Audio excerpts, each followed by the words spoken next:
বিসমিল্লাহির রহমানির রহিম।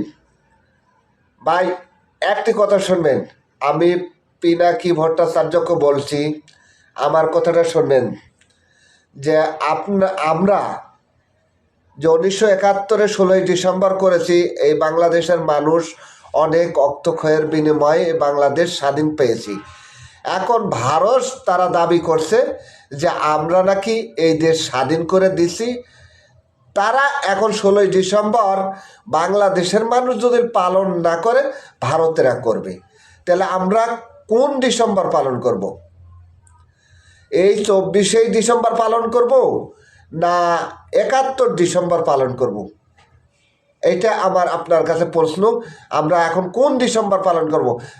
এটা কিন্তু শেখ হাসিনা কিন্তু ভারতের একটা এজেন্ট ছিল, আগেও ছিল শেখ মুজিব কিন্তু ভারতের এজেন্ট। এখন আমরা কোন ডিসেম্বর পালন করব সেটা আপনার কাছে প্রশ্ন। ধন্যবাদ।